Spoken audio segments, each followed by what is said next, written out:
Bafowethu umuntu akabingelele kakhulu bafowethu njengoba benazi bafowethu ukuthi kunesehlo esehlakela maqondana nondaba ezitha bafowethu ungizwe umfoka Mchunu. So uyafisa bafowethu ukuthi ke mhlambe siqondise naye bafowethu lapho odabeni olukela shelela impela kusuke ekseni namanje basaphosta mhlambe abanye ngesimo sokuthi mhlambe isithombe sesisabalele kakhulu uqhawela kithi asibingelele noma kunjena qhawe.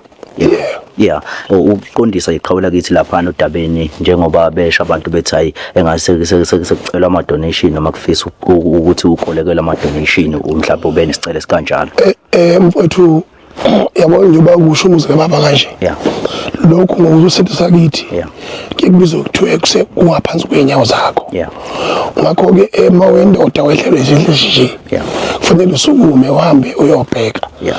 Ukuthi kwenze njani lolu lako longaka. Yeah. Ngoba umlilo ulaka ngisho uphuphile. Yeah. Angiphathi mawusungena ekhaya. Yeah. Mawuthi ubuka utshani manje buhlaza. Akufanele babungaqualify ngisho ukuthi ke babelwa ke. Ngomnyaka ka 2014 ngifika mina la. Kaze ngibe nankinga ngaze ngibe nazitha ngisho ngomakhelwane. Ngaphekwa lokho futhi mina lemizi yakithi le ulo bese bayilo lapha phesheya.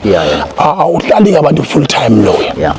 La kuhlala umakoti wami uMamthimkhulu uFloda. No sibali wami umnamo wami olamana naye nengane yami no auntie. Namanje nje kufanele ngaba ngikhulumi ngoba ngifayelwe makushe. Ngibhekene nesimo sesidumbu egcekeni. Ngoba lento yenzekile ifana nokufa kushe ngisho indlu kuyiyona umsamo la ekhaya. Leyo nto leyo ngesintu sakithi yasukunyelwa kodwa ke njengomuntu osemehlweni abantu emphakathini yonke lento lengizwe ngisegoli mina kwapostwa kuyalena ngoba sokwangena lento ama social media which is not regulated. Futhi nabantu bayikhulumela mathanda ngendlela abayikhulumela ngayo. Ngiyazi ke ukuthi njengomholi nginezitha nginabantu futhi abangithandayo nabangizwelayo kodwa mina sebengazalwa akazi mina ngithi ngicela donation futhi nalento nje niyipostile zonke nondabantu abakangiyazi mina yabona kangiyazi ukuthi qhamuka kuphi kodwa futhi uma abafuthi kubebe namawala mhlambe okungizwele simene esikhona ngoba makufiwe wonke umuntu udideka ikhanda. Ngiyabathethelela mhlambe abakwenzileyo lokho kodwa futhi akusimina futhi akusoze kwaze kwaba yimina nini nanini ngicele ama donation. Yebo uma ngixakile mina ngiyakwazi ukuthi ngibathinta abafuthi la ngibathintayo esiphila nabeduze ngoba ngikwazi uhambe ngigabisa ngokuhlupheka kwami nosizo lwami. Yebo ngoba ngumntwana okhuliswe ngenhlonipho futhi okhuliswe ngedlozi. Ngibubona nje lo muzi umuzi obikiwe ubaba ongizalayo njengoba engazeke emhlabeni. Wanyathela la obika lo muzi nalapha phesheya kwaqala lapha igama nalo yana kusembeka abadala abafukazana iwona ozala lo muzi uphinde uzala omunye olapha efusinyatha owaziyo wena engabothi wena muzi ohlala kuona mfowethu indoba wafika nawe la ekhaya mfowethu nawe uyangazi ndoda ukuthi angiyena mina umuntu okhuluma izinto ebheke eceleni. Kodwa ukwehle kusimo njengalesi nami iyadinga ukuthi ngijule njengendoda ngibone ukuthi kwenzakala kanjani laba sibethi mhlambe ke abantu bokufika ngoba kuthiwa kufika abantu abathathu la ekhaya umuzi wabantu futhi kuyaziwa ukuthi mina ngisiza nabantu emafemini abaxakwa amakhona kwele amaningi emsebenzini ngiphinde ngisiza nabantu emafemini abaxhashazwa ngokuthi bangakhokhelwa. Kuyabonakala lo msebenzi usizakala kubona kodwa futhi bafika abantu la ekhaya athi ngisebenza endaweni ethisi la ekhaya ukuthi ngoba phela nginomakhelwane yabona ingane bengeke ixwayeke ngoba umngamo use Cape Town noma izolenda manje bengeke ixwaye ingane uma ngabe ukhona inkinga yokuthi mhlawumbe khona umuntu ufikile kodwa sibona sekushulwa nje mawuthi uyabuka akushanga ndawo ukushela nje ekhaya kuphela futhi asikho isizathu ukuthi ingane ayigange abantu abasebekhulile ukhona umuntu ongashisa umuzi wakhe ashisa umuzi kayise aphinde futhi ingane yami iyafunda la nomalume njalo la namhlanje ayifundi akunampahla akunalutho politikani madoda lowadlala ama content yabona kunenja nje la ku social media kada ngifuyela umakoti akazalala uyakhala mina imbisi ngomuzi awugadileyo ngoba umuzi ukade umfazi yabo indaba yokuthi nilelisina khona wahamba khona ungahambile khona njani lehlulwa ukugada imizi yenu noyihlula umkhulu nami naka ukuthi mina kunjani anginamfazi mina wahamba la loyo kahambe futhi yabona umunye kuphela lo ongatofu inhlonipho lo mdala kunabo bonke ongashada naye ngilo 24 years uyena kuphela into sofuna inhlonipho yabona so ke namanje ke ngimile nomntaka baba ukuthi lesimo lesi nami sazojula njengendoda kodwa bafethu lolu siko lolu selukhona ngoba enye into lento ama donation ngendlela ebheda ngakhona ukuyicacisa qhamuka abantu abama scam khona abantu abasithanda ngeqiniso kungcono umuntu makuthiwa khona afisa ukwenza akhulume nawe siqu lesiqu ngoba abantu abayifani yabona kodwa abantu bayakhuthuza manje bazokhuthuza ngegama lami mina ngiumuntu weqiniso oqonde ngqo ongayele nale enze ngishintsha leyo nto leyo kodwa makuyimpi ebhekene nalesimo esibhekene naso ngithi mina sebeyiphosele bafana bakithi ngicela ukuthi lolu usizo olungehlele nobuhlungu obungaka ukusha komuzi kababa ukuqala nje ngifuna ukwenza nje imessage straight noma singathi uthela kanjani ezweni maske sangena empini impi ngeke sinqobe laba wathi abantu bokufika abashisa umuzi kababa ngiyacela ukuthi lokho bazi ukuthi mina kangihambisani nakho uqala lokho noma singalo kanjani abantu bokufika kodwa ngeke beze bezofika emzini iyobaba bethu beyishise funa sazi ukuthi inkingi inathi sisodwa singama South Africans ucwaningo silwenzile silibonile futhi olujulileyo njengoba sigijima lolu hambo nomfowethu uphakela umthakathi noJacinta sitholile ukuthi kunabantu abangama agent abamukela abantu bokufika emngceleni yako Malawi Mozambique nase Zambia Zimbabwe bangama agent abo akomgunyathi babahambe baqashise ngabo babagibeze emotweni babalanda emngceleni bese bebasabalalisa emzini yabantu bese maya hola lo muntu kuhola agent kuhola umuntu kuhola agent kuhola umuntu so manje vele lento esenzayo i-distraction kubona phinde futhi kuzoba nabantu abagadi iphaza shop emalokishini emakhaya kanye nasidrobhini umuntu mayigada nje mhlabithi iphaza shop engapheka 1000 uthi lo muntu loyo uthola imali mhlawumbe close to 2 million ngenyanga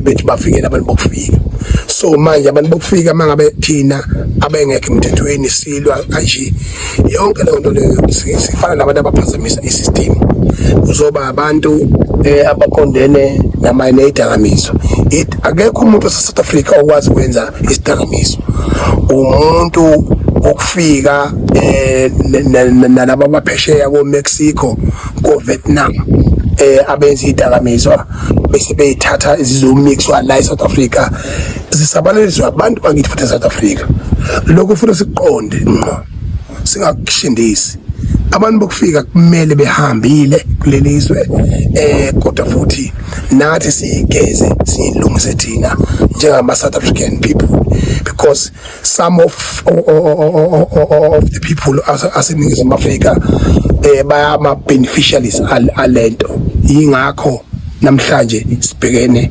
nalenkinga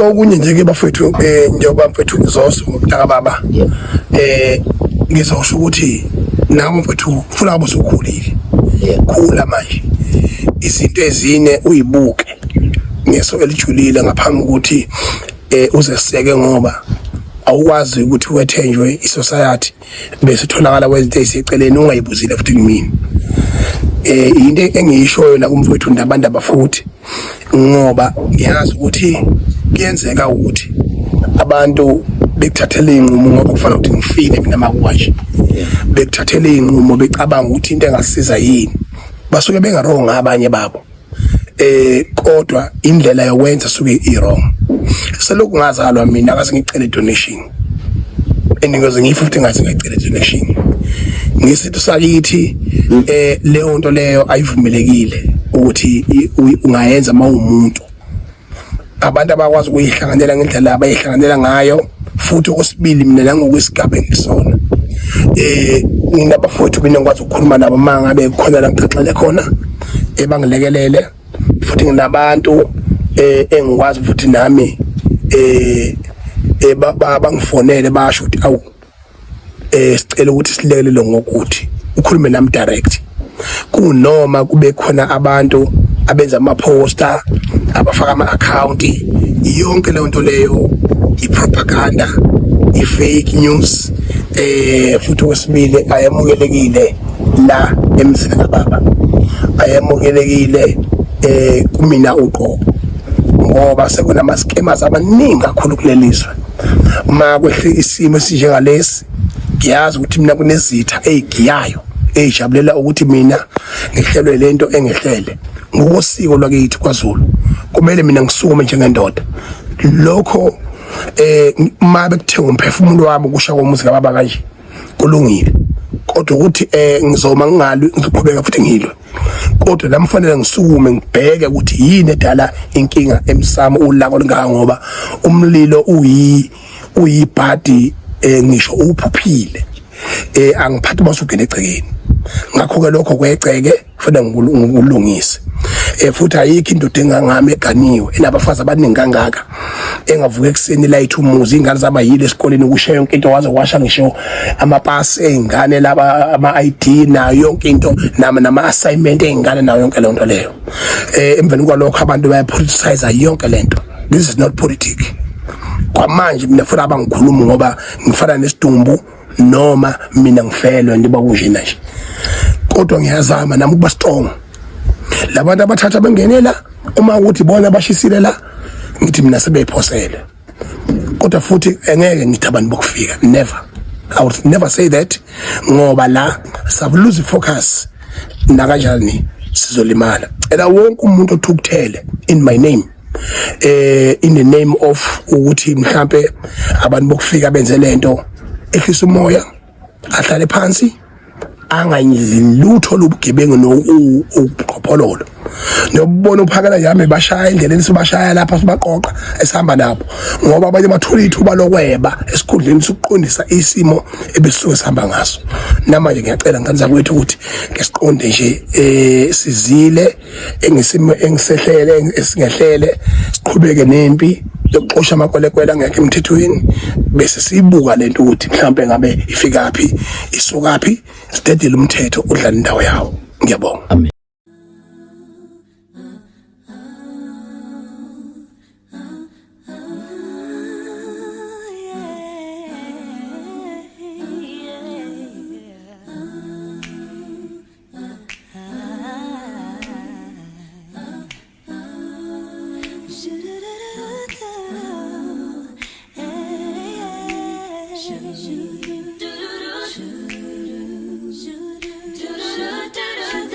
His house got burnt. Yeah. His homestead, yeah. Yeah. Whoa, homestead, what's that? Mbumbulo. That is in Emakhaya, lapha Emakhaya. So that's where you grew up and then Waka. Yeah, I believe so. So there's videos. Please share. Please just Look put at it up. that. Jeez. Yeah, it was very hurtful. I know I was with him yesterday. We're shooting the show for this And they went there looking for him. Wednesday. Yeah. Who's there? So apparently people arrived there at the house. He was not there. Because remember, he was here in Joburg. And yeah, he's currently on his way to KZN. Just to go check up on the family. Hold on. So what happened? So people arrived. How many? Looking for him. We don't know the number. I'm assuming it's a crowd of people. Maybe Is it let's Zulus? Is it Obani? Abaza. No, we don't have details as yet. We don't have That's details.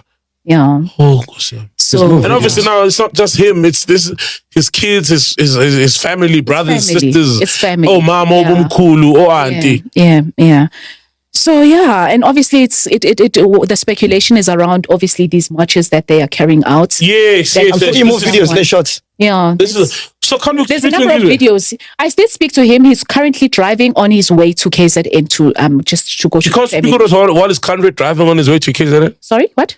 Can't he speak to us while he's on his way driving to KZN? But what's he going to say? He doesn't What know. is going- he doesn't know Not the what's happening. details, like who, like this is in KZN. Yes. So this is Mbumbu. his fellow Zulu people who burned his place down. We don't know. We don't know the details. know. So We don't know the details. This is all we know. yeah. Oh, sorry, Until a man. proper investigation is made, but people And are why? right looking for him, and then the next thing, the house is Why? Okay, what are they looking to punish him for? We can only We speculate. can only It must be speculate the at marches this, thing. yeah.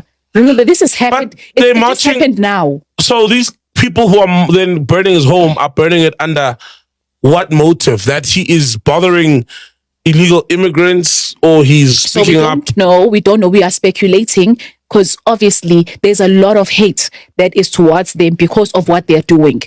The marches. Oh, man, no. DJ Waters thing. yeah. It's the DJ Waters thing. You think so? Yeah, I remember Akri was trying to clean up the city. Oh, And okay. how yeah. dare you? Yeah, when you try to clean up any part of Rotten SA, especially a part of Rotten SA that has profited from the rot, you'll get a fight back because people who profit from it gain power. You see, Yeah. it's like the Paspaza industry with the disappearance of that guy from Efosu Mazwi. You can't really like now when you touch, and I'm not saying we should give up on that industry, Yeah. but when you touch that industry, there will be a fight back because the guys who are in those positions, who own and run these business in this industry, have accumulated so much wealth that they've got power, and money is power. They've got power.